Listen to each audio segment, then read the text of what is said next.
이런 게 있었다니 믿을 수 없네요. 이제는 없어서는 안 될 것 같아요. 때로는 가장 작은 것이 가장 큰 변화를 만들어내죠. 세계 최고 수준의 외식 시스템을 갖춘 미국에서 한국의 작은 발견에 주목하기 시작했습니다. 처음에는 그저 우연한 호기심으로 시작된 이야기. 하지만 그 호기심은 수많은 사람들을 도와주는 특별한 순간들을 만들어냈어요. 놀랍게도 이 모든 변화의 시작은 단 한 그릇의 순댓국이었습니다. 고급 요리라고 부르기엔 너무나 소박한 한국의 평범한 서민 음식 하나. 바로 그 음식이 세상을 바꾸는 놀라운 순간이 찾아왔습니다. 지금 그 특별한 이야기가 시작됩니다. 여기는 뉴욕 한복판. 매일 전 세계 사람들이 몰려드는 유명한 미슐랭 3스타 레스토랑입니다. 수개월치 예약이 밀릴 정도로 오랫동안 사랑받아온 곳이죠. 이 레스토랑을 이끌어온 사람은 바로 저, 알렉스 밀러입니다. 20년 넘게 미국 외식업계 정상의 자리를 지켜왔고 세계적인 미식 잡지 표지를 수차례 장식한 스타 셰프죠. 그런데 지난달 제 인생을 송두리째 흔들어 놓은 믿기 힘든 일이 일어났어요. 그 시작은 대학 시절 함께 요리를 공부했던 한국인 친구 김민수의 소식에서 비롯됐습니다. 민수는 뉴욕 맨해튼 한복판의 한식 퓨전 레스토랑 고요를 오픈했고 불과 6개월 만에 초고속으로 미슐랭 스타를 획득했어요. 처음엔 솔직히 대수롭지 않게 여겼습니다. 한식, 김치랑 불고기, 그리고 맵고 짠 양념 정도 아닌가? 제 머릿속 한식의 이미지는 딱 거기까지였으니까요. 하지만 민수의 레스토랑은 곧 입소문을 타기 시작했고 3개월치 예약이 가득 찬 것은 물론 뉴욕의 셀럽들이 줄을 서서 식사하러 간다는 소문이 돌았죠. 그의 시그니처 메뉴인 트러플 비빔밥은 인스타그램에서 가장 많이 언급된 요리 중 하나로 떠올랐고 심지어 미국 최대 외식 기업으로부터 체인화 제안까지 받았다는 이야기를 들었습니다. 도대체 어떻게 그런 촌스러운 음식인 한식이 뉴욕 상류층의 입맛을 사로잡을 수 있죠? 비빔밥.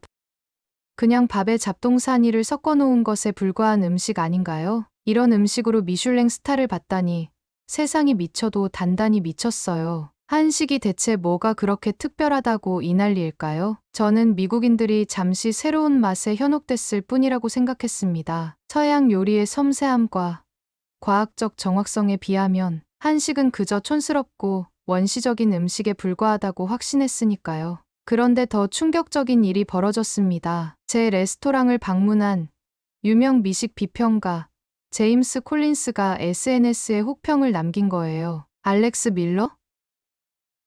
이름값만 비싸고 정작 요리는 맛도 없고 감동도 없다.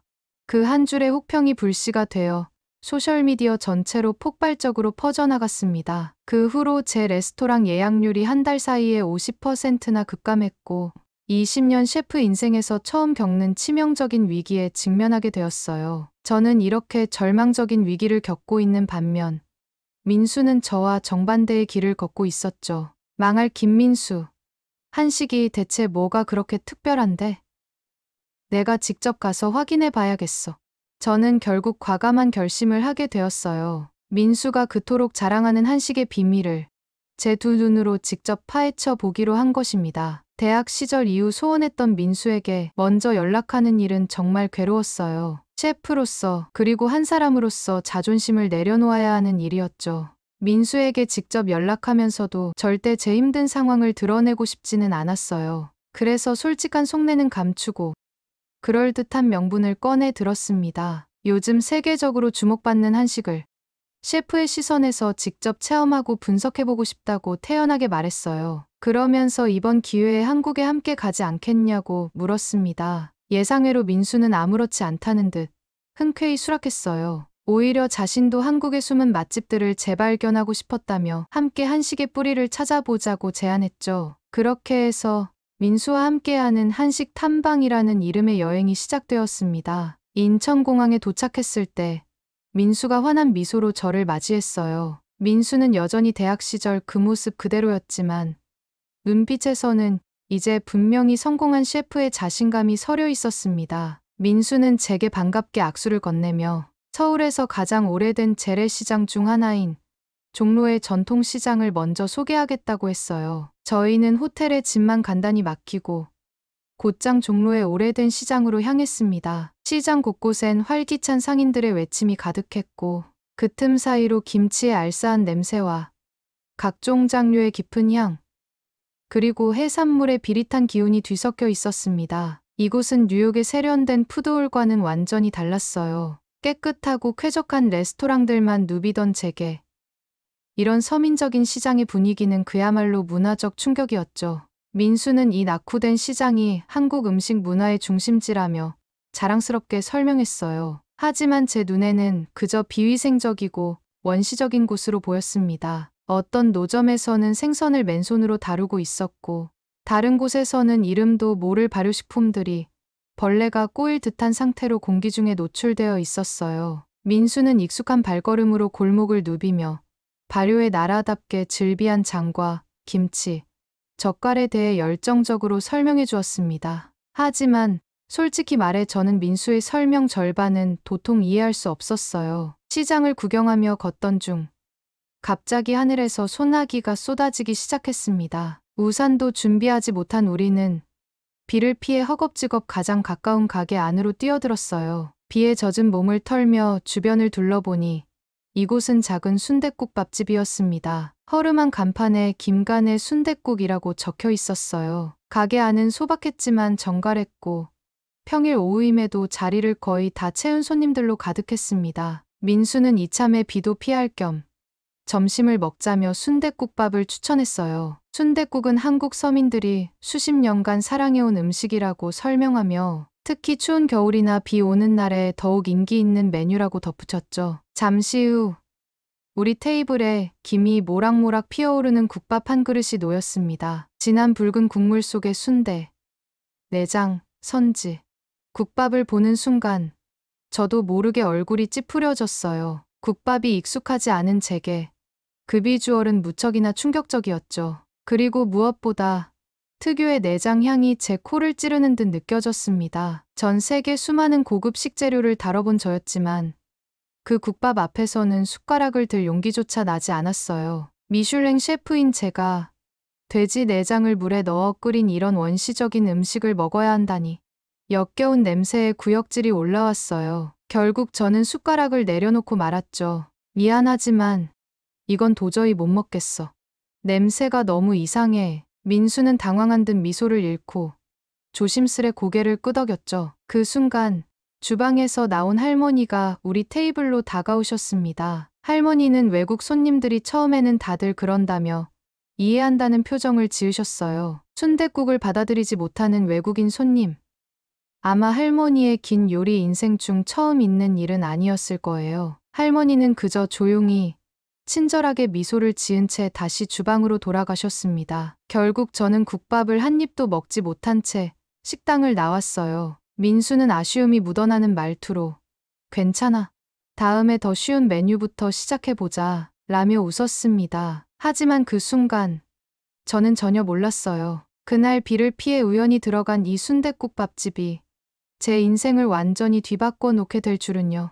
한국에 온 지 일주일쯤 지났을 때였어요. 민수는 제게 뜻밖의 제안을 했습니다. 한국의 인기 있는 맛집 속의 TV 프로그램 K푸드로드에서 제게 출연해달라는 요청이 들어왔다는 거예요. 외국 요리사가 한국 전통 맛집을 소개하는 특집으로 저와 같은 유명한 미슐랭 요리사가 필요하다고 했습니다. 한식에 대한 솔직한 평가와 외국인의 시선으로 본 한식의 매력을 알려주면 된다고 했죠. 처음엔 정말 망설였습니다. 한국어도 못하는 제가 한식을 제대로 평가할 수 있을지 자신이 없었거든요. 하지만 민수의 설득과 이 방송이 미국에서도 화제가 될 수 있다는 기대, 그리고 솔직히 말해 저희 레스토랑 홍보에도 도움이 될 거라는 계산 끝에 결국 출연을 수락했습니다. 촬영 당일 민수가 프로그램의 첫 번째 식당은 서울의 유명한 순댓국 맛집이라고 알려줬어요. 순간 제 가슴이 철렁 내려앉았죠. 일주일 사이에 한국 음식을 여러 가지 맛봤지만 순댓국만큼은 아직도 제게 큰 도전이었거든요. 하지만 이미 출연을 약속한 상황, 거절할 수는 없었습니다. 프로답게 임하겠다고 대답했지만 내심 걱정이 가득했어요. 순댓국을 먹지 못하면 한국 시청자들에게 신뢰가 될 테고, 그렇다고 억지로 먹는 모습을 보이자니 방송에서 망신을 당할 것 같았거든요. 그렇게 저는 메이크업과 마이크 테스트를 마치고 첫 번째 맛집으로 향했습니다. 차에서 내리자 카메라가 저를 향했고 현장 MC는 활기찬 목소리로 저를 소개했어요. 저는 떨리는 마음으로 간단한 인사를 건넸고 곧 맛집으로 안내받았습니다. 그곳은 생각보다 깔끔하고 현대적인 분위기였지만 문을 열자마자 특유의 역한 순댓국 냄새가 코를 찔렀어요. 제 가슴이 또 철렁 내려앉았죠.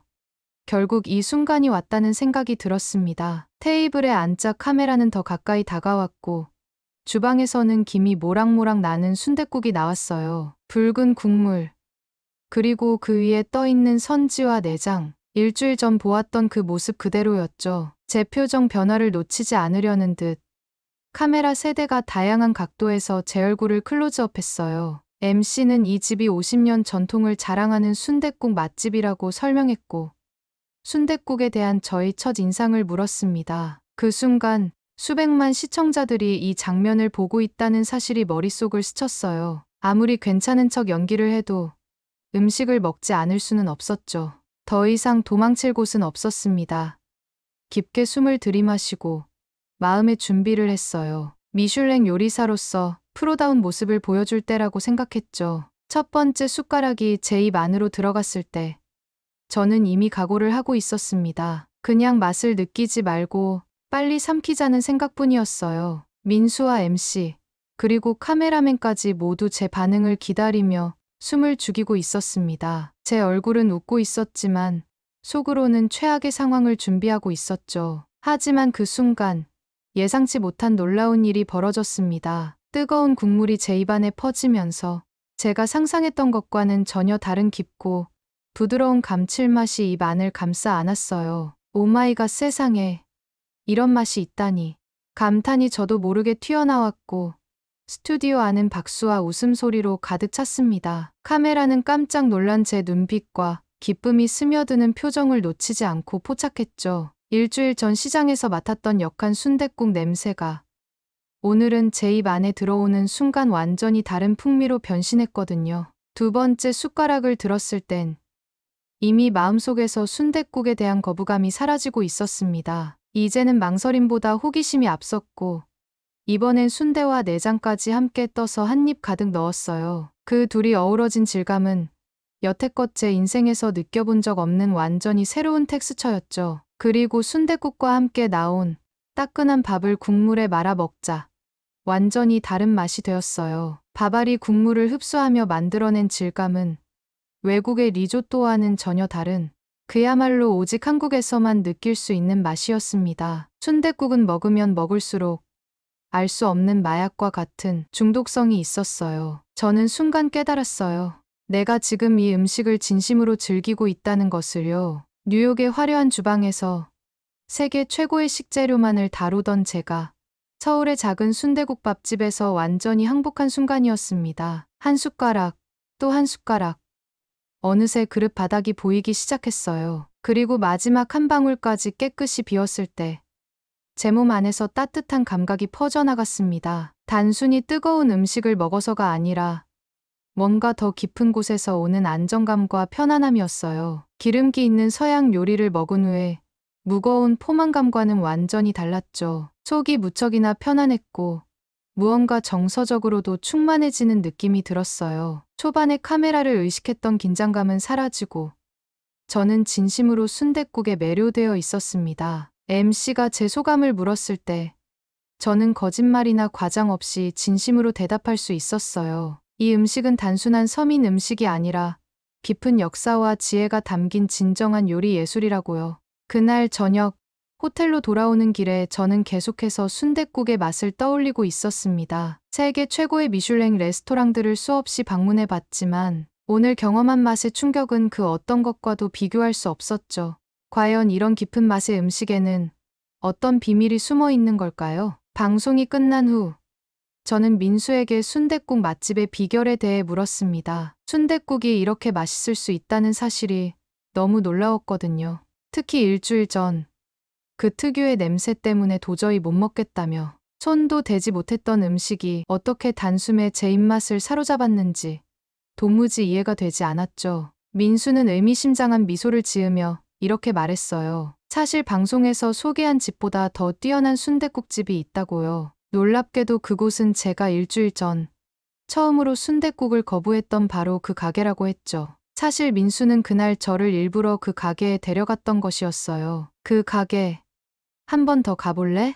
민수의 제안에 저는 조금 망설였습니다. 첫 방문에서 음식을 거부했던 기억이 떠올라 미안한 마음이 들었거든요. 하지만 이제는 순댓국의 맛을 알게 되었고 할머니께 제 진심 어린 감사와 사과를 전하고 싶었습니다. 다음 날 아침 민수와 함께 다시 순댓국 식당의 시장으로 향했어요. 놀랍게도 전날 방송의 여파 때문인지 시장 사람들 중 몇몇이 저를 알아보는 듯한 눈빛을 보냈습니다. 어떤 상인은 제게 엄지손가락을 들어 올리며 웃기도 했죠. 드디어 김간의 순댓국 앞에 도착했을 때 가게는 예상보다 훨씬 많은 손님들로 붐비고 있었어요. 민수는 웃으며 방송 효과 제대로 내라고 말했습니다. 저희가 들어서자 손님들이 일제히 저를 바라봤고 주방에서는 할머니가 나오셨어요. 그 주름진 얼굴에 환한 미소가 번져 있었죠.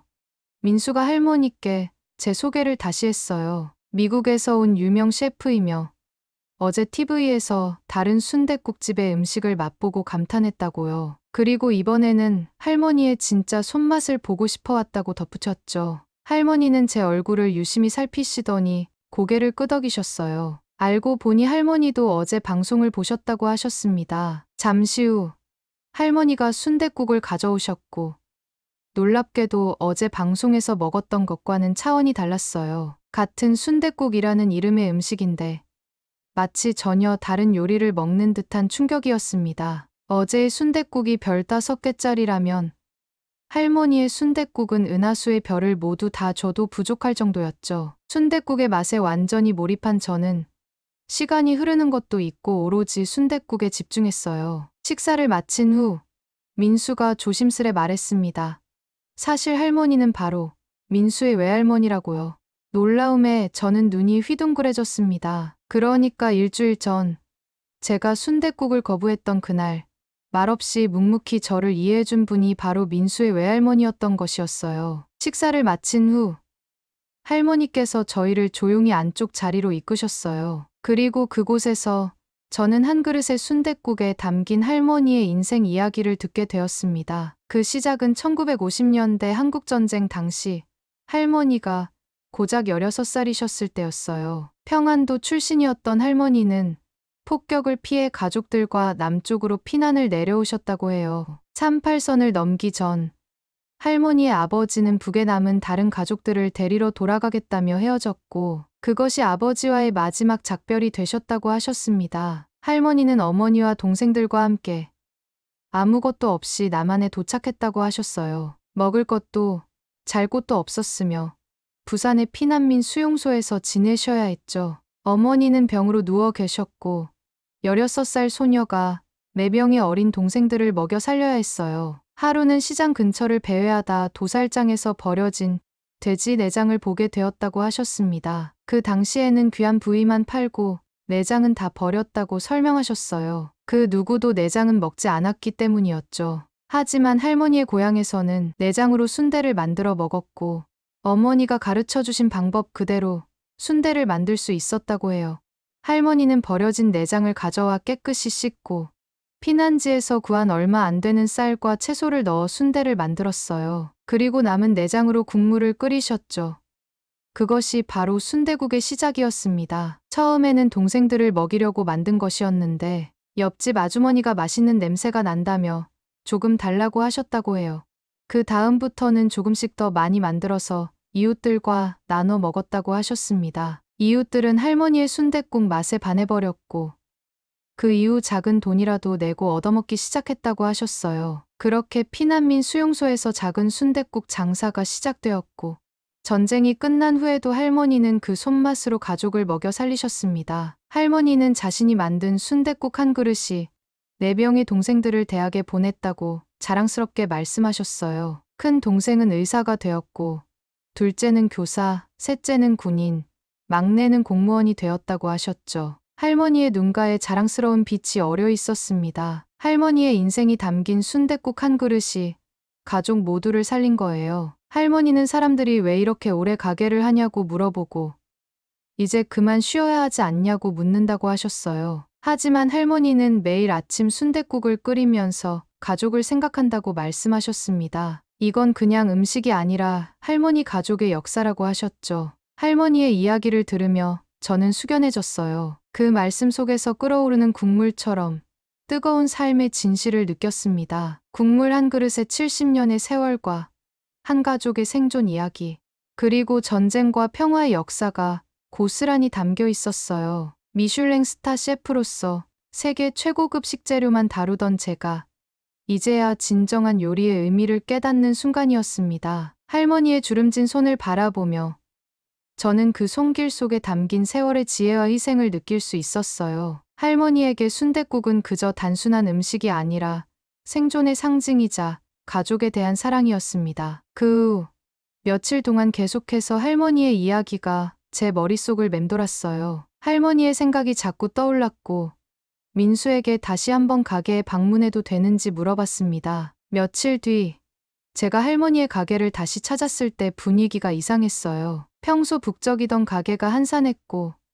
할머니는 평소보다 안색이 안 좋아 보이셨죠. 무슨 일이냐고 민수에게 물어보니 그는 한숨을 쉬며 할머니께서 최근 건강검진에서 좋지 않은 결과를 받으셨다고 했어요. 의사가 다음 주에 정밀검사를 위해 입원하셔야 한다고 했죠. 심장에 무리가 가고 있어서 더 이상 매일 새벽부터 고된 일을 하면 안 된다는 소견이었습니다. 그런데 더 큰 문제는 할머니가 입원하면 이제 가게를 돌볼 사람이 없다는 것이었어요. 민수는 해외 요리학교를 졸업하고 지금 뉴욕에서 현대적인 한식 퓨전 레스토랑을 운영하고 있었고 할머니의 오래된 가게를 이어받을 생각이 없다고 했어요. 50년 넘게 이어온 할머니의 순댓국 전통이 이대로 끊어진다는 사실이 너무 안타까웠습니다. 가게를 나오면서 제 머릿속은 너무 복잡했죠. 그런데 갑자기 제게 대담한 생각이 떠올랐어요. 뉴욕에서 제가 운영하는 레스토랑은 이미 안정적으로 자리를 잡았고 부셰프가 충분히 운영할 수 있는 상태였죠. 그리고 요즘 미국에서는 한식에 대한 관심이 폭발적으로 늘고 있었어요. 내가 할머니의 요리 비법을 제대로 배워서 미국에 알릴 수 있다면 이 소중한 전통을 지킬 수 있지 않을까? 다음 날 저는 결심을 하고 다시 가게를 찾았어요. 할머니는 평소보다 더 피곤해 보이셨지만 여전히 주방에서 국을 끓이고 계셨죠. 저는 민수의 도움을 받아 할머니께 제 생각을 전했어요. 할머니의 건강이 회복될 때까지 제가 가게를 도울 수 있는지, 그리고 할머니의 순댓국 비법을 정식으로 배우고 싶다고요. 나아가 미국에서 할머니의 요리를 알리고 싶다는 마음도 함께 전했습니다. 할머니의 눈에 놀라움이 번졌어요. 미국의 유명 셰프가 자신의 평범한 순댓국을 배우겠다는 제안에 믿기지 않는다는 표정이셨죠. 다음 날부터 저는 매일 새벽 3시에 할머니와 함께 가게를 열었어요. 할머니는 입원을 앞두고 있었지만 제게 모든 비법을 전수하기로 결심하셨죠. 육수를 우려내는 과정부터 내장을 손질하는 법, 양념의 배합까지 모든 과정을 하나하나 직접 보여주셨습니다. 순댓국의 가장 중요한 비결은 정성이야. 아침마다 첫 육수를 끓일 때 감사하는 마음을 담는 거야 라고 말씀하셨죠. 저는 매일 메모장에 모든 과정을 빠짐없이 기록했고 할머니의 손놀림 하나하나를 카메라에 담았습니다. 일주일간의 집중적인 수업이 끝났을 무렵 드디어 제가 만든 순댓국을 할머니께 내어드릴 순간이 찾아왔어요. 할머니는 조심스럽게 국물 한 입을 드신 뒤 잠시 말없이 고개를 끄덕이셨습니다. 그리고 곧 할머니의 눈가가 촉촉해지셨고 떨리는 목소리로 말씀하셨어요. 이제 내 손맛이 너한테도 있구나. 이렇게 한국에서의 긴 여정이 끝나고 미국으로 돌아온 저는 바로 새로운 도전을 시작했습니다. 할머니에게 배운 순댓국 비법을 바탕으로 그랜드마더 소울푸드라는 이름의 레스토랑을 뉴욕 맨해튼에 오픈하기로 한 거예요. 동료들은 제가 미슐랭 스타 셰프의 명성을 버리고 한국의 서민 음식을 들고 나온다는 사실에 모두 놀랐죠. 알렉스, 너 미쳤어? 미국인들이 돼지 내장 국물을 좋아할 리가 없잖아. 주변에서는 걱정과 우려의 목소리가 많았지만 저는 오히려 확신이 있었습니다. 처음엔 저 역시 미국인으로서 순댓국에 거부감을 느꼈던 사람 중 하나였지만 할머니의 정성과 이야기가 담긴 그 깊은 맛은 분명 미국 사람들의 마음도 움직일 수 있으리라 믿었거든요. 오픈 첫날 호기심에 찾아온 손님들이 꽤 있었지만 대부분 순댓국의 비주얼을 보고는 깜짝 놀라서 떠났습니다. 첫 주는 매출이 기대에 한참 못 미쳤고 두 번째 주는 더 최악이었어요. 직원들의 표정은 점점 어두워졌고 모두들 불안해하기 시작했습니다. 일주일만 더 기다려봅시다. 정말 맛있는 음식이에요. 사람들이 알아볼 거예요. 저는 포기하지 않고 할머니에게 배운 정성을 다해 매일 새벽 육수를 끓였습니다. 그리고 마침내 전환점이 찾아왔죠. 뉴욕타임즈의 유명 음식평론가 안토니오 사케리가 우연히 저희 가게를 찾아왔어요. 처음에는 그도 의심스러운 표정이었지만 순댓국 한 입을 먹은 후 그의 표정이 완전히 바뀌었습니다. 다음 날 신문에는 순댓국의 기적, 미슐랭 셰프가 선사하는 한국에 숨겨진 보물 이라는 제목의 극찬 리뷰가 실렸어요. 이것은 단순한 수프가 아니다. 뉴욕에서 오래 놓치면 안 될 단 하나의 레스토랑. 그 기사 이후 손님들이 미친 듯이 몰려들기 시작했습니다. 처음에는 호기심으로 왔다가 곧 순댓국 맛에 반해 단골이 되는 사람들이 늘어났어요. 소셜미디어에서는 그랜드마더 소울푸드 해시태그가 폭발적으로 확산되었고 인플루언서들이 앞다투어 방문하기 시작했습니다. 더 놀라운 일은 의학계에서도 벌어졌어요. 컬럼비아 대학 영양학 교수가 순댓국의 영양학적 가치를 분석한 논문을 발표했는데 그 결과 순댓국이 철분, 단백질, 콜라겐이 풍부한 슈퍼푸드라는 결론이 나온 거예요. 지금의 그랜드마더 소울푸드는 예약 없이는 자리를 구할 수 없을 정도로 인기 있는 레스토랑이 되었습니다. 성공의 소식을 들은 할머니가 한국에서 연락해왔어요. 할머니의 건강이 많이 호전되었고 미국에서의 재활약을 자랑스러워 하신다고 하셨죠. 1년이 지난 후 그랜드마더 소울푸드는 뉴욕, 샌프란시스코, 시카고까지 점포를 확장했습니다. 한국에서 처음 만났을 때 순댓국을 거부했던 제가 이제는 그 맛을 전 세계에 알리는 사람이 되다니 정말 놀라운 일이죠. 미국 언론들은 한국의 따뜻한 국물 문화가 세계를 데우다 라는 찬사를 보냈고 우리의 순댓국은 미국에서 새로운 푸드 트렌드가 되었습니다. 이제 제 가슴속에는 항상 할머니의 말씀이 울려 퍼져요. 음식은 사람을 살리는 거야. 그 말씀처럼 한 그릇의 국밥이 국경을 넘어 수많은 사람들의 마음과 몸을 따뜻하게 데우고 있습니다. 오늘의 이야기는 여기까지입니다. 어떻게 들으셨나요? 오늘의 사연에 대한 여러분의 생각을 댓글로 남겨주세요. 함께 나눠보고 싶습니다. 오늘 사연이 마음에 드셨다면 구독, 좋아요 부탁드리겠습니다. 긴 이야기 끝까지 들어주셔서 진심으로 감사합니다. 앞으로도 더 좋은 사연으로 여러분을 찾아가겠습니다. 시청해 주셔서 감사합니다.